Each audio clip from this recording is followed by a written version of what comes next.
What's up mga kaklasik? It's your boy Fernando at ngayon nagbabalik sa video na to kung saan kukunin natin yung aking lisensya.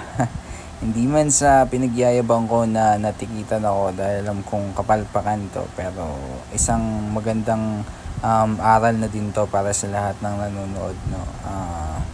Kasi kanina nagmomotor ako, malapit lang naman kasi hindi na ako nag-helmet. Yung madalas na iniisip natin, 'di ba, pag malapit lang yung pupuntahan, hindi tayo nag-helmet. So ayan, na tikitan ako at ngayon kukunin ko na yung aking lisensya.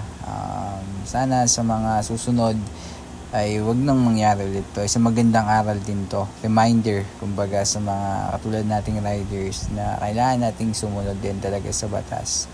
Pang sa ganun, hindi na tayo maabala at hindi pa tayo gumastos, di ba? So, ayan, samahan nyo ako ngayong kunin ulit yung aking lisensya at alamin natin kung magkano ba yung bayad kapag tayo natikitan ng no helmet. And, so, let's go guys.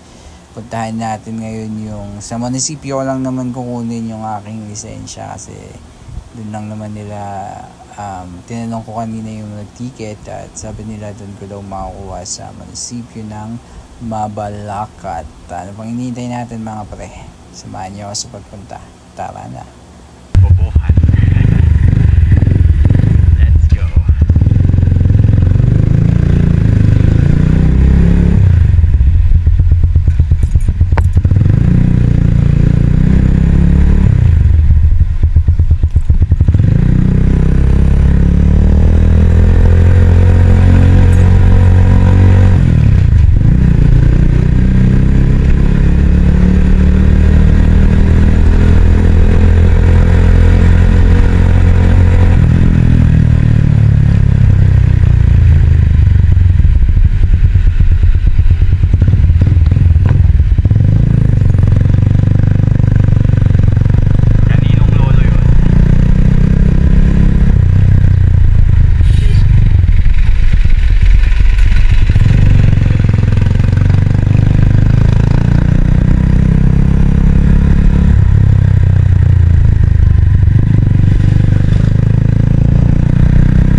Bariya ko kanina.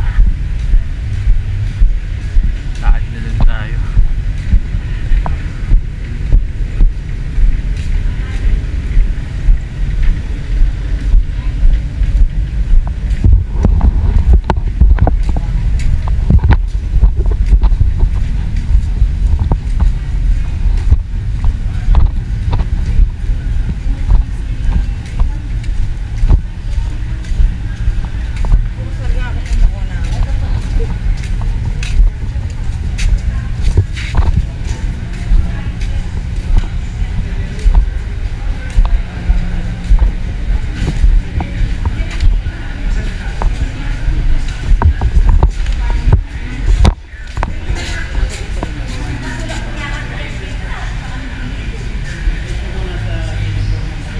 Ayan, so dito sa part na to guys, nagtatanong na ako sa mga mga nakatambay kung saan ba yung kuhanan ng lisensya dito na ticket.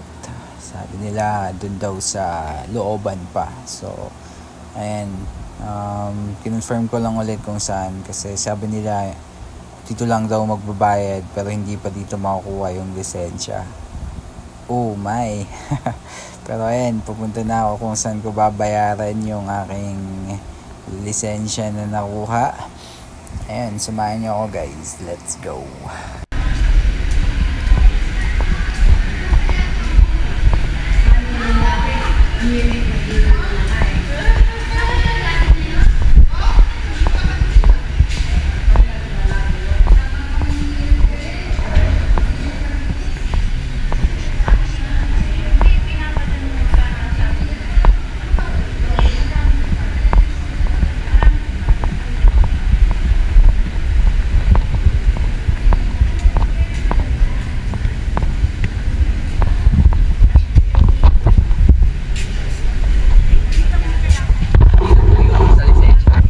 So ayun, nandito na ako sa bayaran at dito binigay ko yung nakuha sa akin na ticket at pinagbayad ako ng 500 pesos.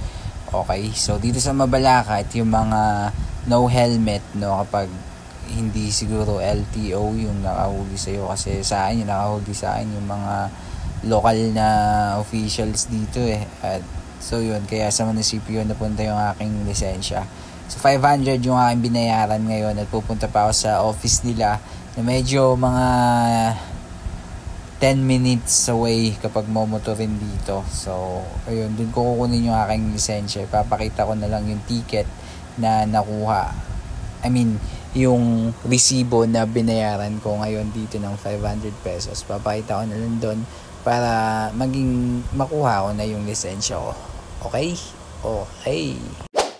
So ayan, papunta na ako ngayon dun sa Mabalacat Market para dun kukunin yung aking lisensya na 500 pesos ang ticket. At ayun, lesson learned guys.